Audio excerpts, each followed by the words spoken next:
Berawal dari sebuah kapal yang membawa tentara Korea Selatan, mereka ditugaskan untuk menguasai salah satu wilayah yang sedang dikuasai tentara Korea Utara. Namun dalam perjalanan mereka ke wilayah itu, cuaca rupanya tidak mendukung, hujan dan juga disertai badai membuat mereka kesulitan.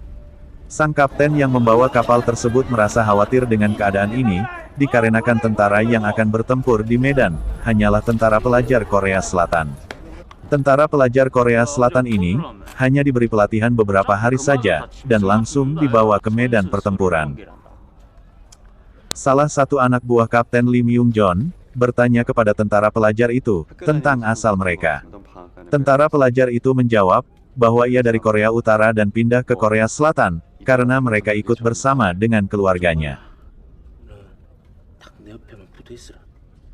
Hujan dan juga disertai badai, tak menyudutkan semangat Kapten Lee, karena mereka harus mendarat sebelum matahari terbit, dan hanya itu satu-satunya cara untuk menjalankan misi ini.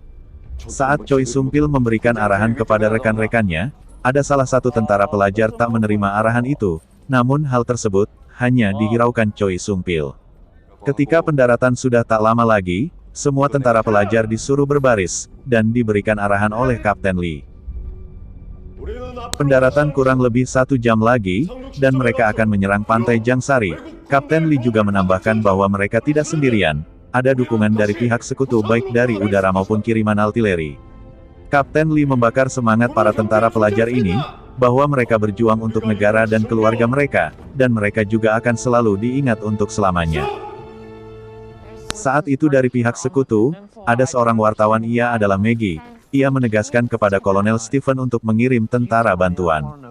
Namun hal ini ditolak oleh Kolonel, dikarenakan Kolonel baru saja kehilangan ratusan pasukannya, dan mereka pun dipukul mundur oleh tentara Korea Utara. Sementara Kapten Lee yang memimpin misi ini, mencoba menghubungi markas besar, untuk meminta dukungan artileri dan juga serangan udara sebelum mereka mendarat. Tapi rupanya dukungan itu belum ada, dan waktu untuk mendarat sudah tiba, maka dari itu Kapten Lee memutuskan untuk tetap melakukan pendaratan. Kapal pun diarahkan sedekat mungkin ke pantai Jangsari, karena perahu karet yang ada hanya terbatas. Setelah kapten kapal merasa sudah cukup dekat dengan pendaratan di tepi pantai, kapal tersebut disuruh berhenti. Semua tentara pelajar yang berada di dalam kapal merasa panik, ada salah satu anak buah Kapten Lee. Ia menyuruh para tentara pelajar ini untuk melindungi kepala mereka. Dan tak berapa lama kemudian, tiba-tiba terjadi ledakan di atas kapal, rupanya itu serangan dari tentara Korea Utara, yang saat itu sedang menjaga pos mereka. Agar mereka tidak terjebak di dalam kapal, Kapten Lee menyuruh dengan cepat untuk membuka pintu. Ketika pintu kapal sudah terbuka, para tentara pelajar yang dibagi menjadi beberapa divisi, langsung disuruh turun dengan menggunakan perahu karet. Namun apa yang terjadi? Mereka dihujani dengan peluru dari tentara Korea Utara, dan jika harus seperti ini maka tentara pelajar ini akan tewas semuanya. Kapten kapal yang melihat hal ini, tak bisa menahan diri, ia langsung mengambil tali dan turun dari kapal dengan kedua temannya. Choi Sung-pil yang merasa bisa berenang, ikut membantu mereka bertiga. Tapi sayangnya salah satu rekan kapten ini tertembak saat berenang ke tepi. Choi Sung-pil dan sang kapten berusaha dengan keras untuk menarik tali tersebut, hingga salah satu juga kawannya terkena ranjau darat. Dan tali pun berhasil ditarik dan diikat oleh Choi Sung-pil dan sang kapten. Maka seluruh pasukan yang berada di kapal, turun dengan cara berpegangan pada tali yang sudah terikat di pinggir pantai. Sesampainya di pinggir pantai, Kapten Lee langsung memerintahkan seluruh pasukannya untuk menyerang.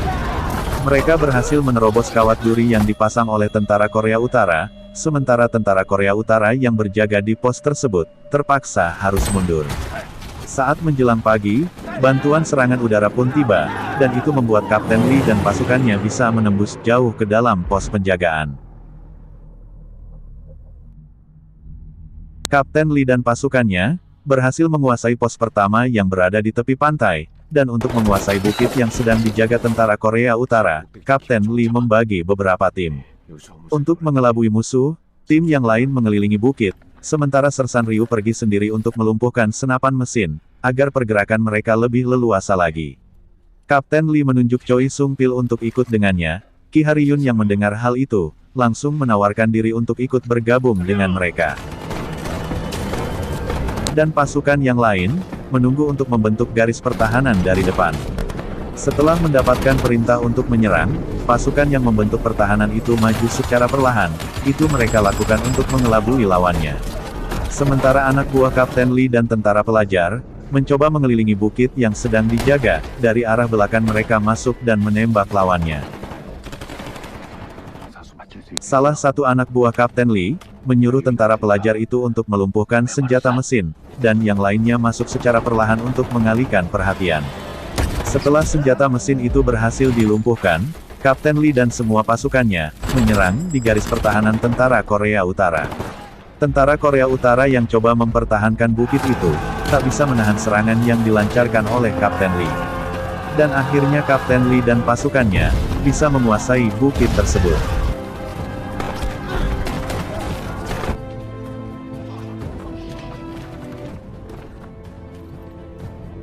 Tentara Korea Utara yang menyerah, kini menjadi tawanan perang, sementara anak buah Kapten Lee yang terluka, mendapatkan pertolongan medis. Choi Sung-pil memastikan keadaan di sekitar itu benar-benar sudah aman, ia melihat tentara Korea Utara yang masih seumuran dengannya, tergeletak dan tak berdaya. Sementara pasukan yang lain, membersihkan korban-korban dari pertempuran itu. Salah satu anak buah Kapten Lee, memberitahu keadaan mereka yang tidak lagi memiliki logistik dan juga radio untuk menghubungi markas. Oleh karena itu, Sersan Ryu menyuruh beberapa anggota untuk mencari makanan yang ada. Sementara saat itu, Maggie yang sedang mewawancarai Jenderal Young, menanyakan identitas Kapten Lee. Maka Jenderal Young menjelaskan semuanya tentang Kapten Lee, bahwa ia lulusan akademi militer, namun Kapten Lee belum pernah turun ke medan pertempuran. Maggie juga mempertanyakan tentang pelajar-pelajar yang dikirim ke Jangsari, bahwa mereka hanya mendapatkan latihan militer beberapa hari dan langsung dikirim. Pertanyaan dari Maggie ini, membuat Jenderal Young marah dan menyuruh Maggie untuk pergi. Untuk menghubungi markas, Kapten Lee menyuruh salah satu anak buahnya untuk memperbaiki radio yang rusak, namun radio tersebut tetap tidak bisa digunakan. Sementara tentara pelajar yang disuruh mencari makanan yang ada, menemukan beras untuk dimakan, tapi sayangnya mereka tidak menemukan air untuk dimasak. Salah satu tentara pelajar yang ada di situ, menyarankan untuk memasaknya dengan air laut, alhasil beras yang mereka masak terasa asin dan tak bisa dimakan. Hanya ada satu orang tentara pelajar yang memakan nasi tersebut, dengan lahap ia memakan nasi itu, dan semua rekan-rekannya hanya bisa melihat. Karena radio tak bisa digunakan, Kapten Lee memerintahkan kedua anak buahnya untuk meminta bantuan ke markas besar. Sementara itu, anak buah Kapten Lee melaporkan bahwa ada 2 resimen tentara Korea Utara yang dilengkapi dengan tank sedang menuju ke Jangsari. Maka dari itu, Kapten Lee langsung mengambil keputusan untuk menyerang terlebih dahulu. Kapten Lee menyuruh Park Chen-yeon untuk memilih beberapa tentara pelajar untuk membantu serangan tersebut. Tentara pelajar yang telah dipilih, disuruh untuk mengganti seragam mereka, agar menggunakan seragam tentara Korea Utara. Dalam perjalanan, tiba-tiba Ki Haryun tak sengaja menginjak ranjau darat. Sersan Ryu yang melihat hal ini langsung menanganinya. Sersan Ryu menggantikan posisi Ki Haryun, yang saat itu kakinya berada di atas ranjau, dan ternyata, Sersan Ryu dengan sengaja melompat-lompat di atas ranjau tersebut. Rupanya ranjau itu dikhususkan untuk tank.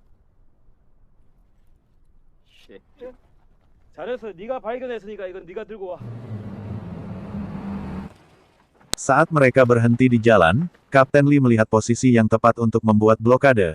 Ia memanggil salah satu tentara pelajar agar mengawasi musuh dari jauh. Sementara Sersan Ryu dan yang lainnya, sedang memasang dinamit dan juga ranjau darat. Dan tanpa sengaja, salah satu tentara pelajar menarik kuat kabel penghubung dinamit hingga terlepas. Tak berapa lama kemudian, tentara pelajar yang ditugaskan untuk mengawasi musuh, melihat jumlah pasukan tentara Korea Utara yang sedang menuju ke arah mereka. Ia langsung memberitahu kepada Kapten Lee, dan Kapten Lee pun memerintahkan supaya semuanya cepat keluar dan bersembunyi. Namun saat itu Sersan Ryu belum selesai memasang ranjau, dan saat mau keluar, Ki Haryun melihat kabel detonator terlepas, maka dari itu Sersan Ryu yang mengambil alih. Karena merasa curiga, komandan mereka menyuruh anak buahnya untuk memeriksa. Sersan Ryu yang berada di situ, memanggil mereka untuk keluar dari terowongan, dan terjadilah baku tembak. Terowongan pun diledakkan dengan detonator, hingga membuat tentara Korea Utara terjebak di dalam. Tank yang berusaha untuk maju ke depan, harus terkena ranjau darat yang dipasang oleh tentara pelajar. Tank itu melepaskan satu tembakan ke arah bukit, hingga membuat beberapa tentara pelajar itu terluka. Kapten Lee dan pasukannya, berhasil melumpuhkan tank tersebut, dan membuat tentara Korea Utara harus mundur. Dalam pertempuran di terowongan, Sersan Ryu gugur. Sementara Park Chen-yeon memberitahu kepada Kapten Lee, bahwa mereka sudah kekurangan amunisi dan logistik. Saat perjalanan untuk kembali, Moon Jon yang terluka terpaksa harus digendong oleh rekannya. Choi Sung-pil yang melihat hal itu, coba untuk membantu mengobati luka Moon Jon. Rekan yang menggendong Moon Jon, memberitahu kepada Choi Sung-pil, bahwa ia yang menggantikan kakaknya, karena mereka berdua kembar. Moon Jon pun memohon kepada Choi Sung-pil, untuk tidak melaporkan hal ini, karena kakaknya harus membantu keluarganya. Park Chen-yeon memanggil Choi Sung-pil, ia menyuruhnya untuk mencari makanan di desa terdekat, karena mereka sudah tidak lagi memiliki logistik.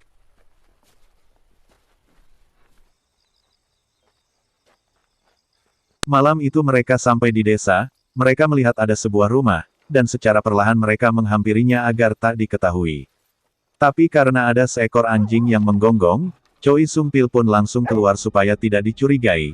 Ia coba menanyakan makanan, dan secara tak sengaja, orang yang ditanya Choi Sung-pil, mengenalinya, rupanya mereka adalah sepupu yang sudah lama terpisah. Choi Sung-pil pun bahagia, ketika melihat sepupunya itu masih hidup, namun sepupunya itu menanyakan, bukankah keluarga Choi Sung-pil sudah pindah ke Korea Selatan? Dan ini membuat curiga salah satu tentara Korea Utara. Ki Haryun dan beberapa kawannya, keluar dari tempat persembunyian, dan langsung menodongkan senjata. Saat dalam perjalanan membawa tahanan, Choi Sung-pil menyuruh untuk mengikat mereka di hutan, karena jika dibawa terus para tahanan ini hanya akan menambah beban. Namun Ki Haryun menolaknya, ia berdebat dengan Choi Sung-pil, bahwa tidak ada tahanan yang akan dilepaskan, ia juga menuduh bahwa Choi Sung-pil adalah mata-mata. Ketika Ki Haryun dan Choi Sung-pil sedang bertengkar, salah satu tahanan ini mengambil kesempatan untuk kabur. Tahanan ini pun ditembak dan sepupunya Choi Sung-pil yang merampas senjata ditembak juga. Dalam keadaan seperti ini, Choi Sung-pil tidak bisa berbuat apa, dan tak tahu mana yang harus disalahkan. Choi Sung-pil menjelaskan kepada Ki Haryun, mengapa ia ikut mendaftar untuk menjadi tentara pelajar. Bahwa semua keluarganya tewas karena bom dari serangan tentara Korea Utara, dan hanya dia yang selamat. Setelah mendengar semua yang dikatakan Choi Sung-pil, Ki Haryun merasa menyesal, dan mereka pun kembali tanpa membawa makanan. Choi Sung-pil langsung melapor kepada Park Chen-yeon, dengan hati yang sedih bahwa mereka gagal. Choi Sung-pil hanya bisa teringat saat terakhir kali ia bertemu dengan sepupunya, yang dimana mereka akan pindah ke Korea Selatan. Dan sepupunya memberikan bekal ketika akan pergi. Park Chen-yeon yang mendengar hal itu, langsung menemui Choi Sung-pil.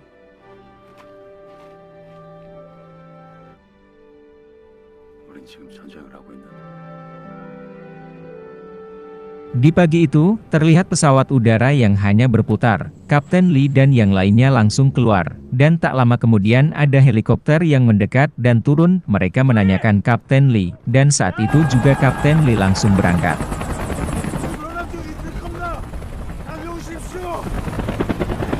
Sementara Kolonel Stephen sedang melakukan rapat untuk menjemput semua pasukan tentara pelajar. Maggie yang mendengarnya, memaksakan diri untuk ikut dengan Kolonel Stephen, dan Kolonel pun mengizinkan Maggie untuk ikut dalam misi penyelamatan. Karena sudah mengantuk, seorang tentara pelajar, secara tidak sengaja ia menembakkan senjatanya. Hal itu membuat Park Chen-yeon marah, dan bertanya siapa yang melakukannya. Untuk melindungi rekan-rekannya, Choi Sung-pil mengaku bahwa ia yang melakukan hal tersebut, dan Choi Sung-pil pun mendapatkan ganjaran.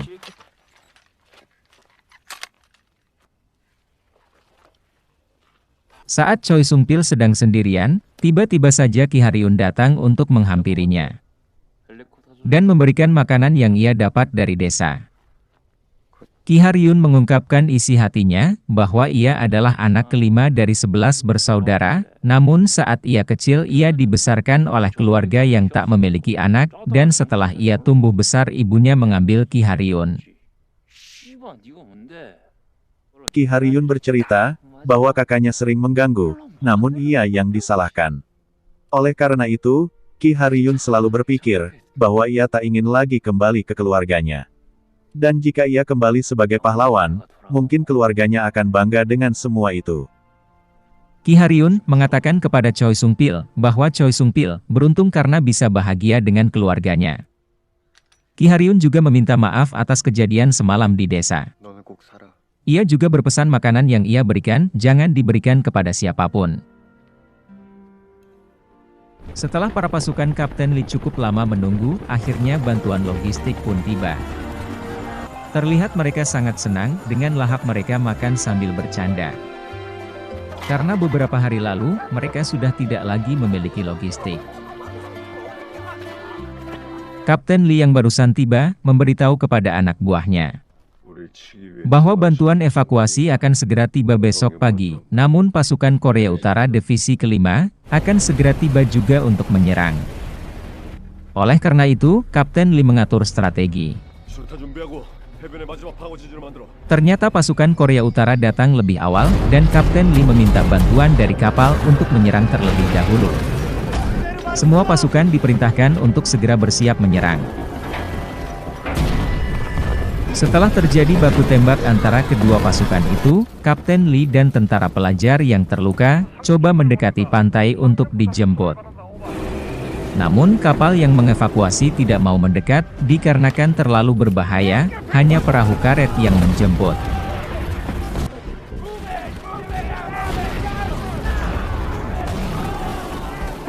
Tentara pelajar yang bertahan di atas bukit disuruh mundur ke pantai. Sementara Kapten Lee yang baru tiba di kapal, menyuruh untuk tetap membuka pintu, dikarenakan semua pasukan belum dievakuasi. Tapi sayangnya Kapten Lee tak diizinkan. Tentara pelajar yang masih berada di luar kapal, disuruh berputar oleh Kapten Lee, agar bisa menaiki kapal. Sementara tentara Korea Utara terus melancarkan serangannya, untuk menguasai benteng yang berada di tepi pantai. Park Chen-yeon yang bertugas sebagai komandan kompi, menyuruh semua tentara pelajar untuk meninggalkan benteng pertahanan. Ki Haryun yang melihat hanya beberapa tentara yang bertahan, tak mau meninggalkannya. Ia memberikan surat kepada Choi Sung-pil, tapi surat itu diberikan kembali kepada salah satu rekannya yang pergi untuk menyelamatkan diri, dan Choi Sung-pil pun kembali. Moon Jong yang berusaha untuk menaiki kapal, seolah sudah tidak sanggup lagi. Salah satu rekannya coba untuk menolong tetapi ia sudah tak kuat lagi untuk bertahan. Dikarenakan luka yang tertembak, dan Moon Jong pun jatuh dari kapal. Anak buah Kapten Lee yang bertahan di benteng, tak mampu menahan serangan tentara Korea Utara. Park Chen-yeon dan rekannya pun gugur dalam pertempuran itu, dan yang tersisa hanyalah Choi Sung-pil dan Ki Haryun. Semua pantai Jangsari, telah dikuasai oleh tentara Korea Utara. Choi Sung-pil dan Ki Haryun tak bisa pergi. Mereka berdua berlindung di benteng pertahanan. Choi Sung-pil pun hanya bisa berkata, bahwa mereka berdua tak bisa untuk pulang. Dengan kata-kata terakhir, Choi Sung-pil mengucapkan selamat tinggal kepada Ki Haryun. Tak berapa lama kemudian, Ki Haryun melemparkan granat ke dalam truk yang penuh dengan bahan peledak. Kapten Lee dan tentara pelajar yang berhasil selamat, hanya bisa melihat dan menangis dari kejauhan.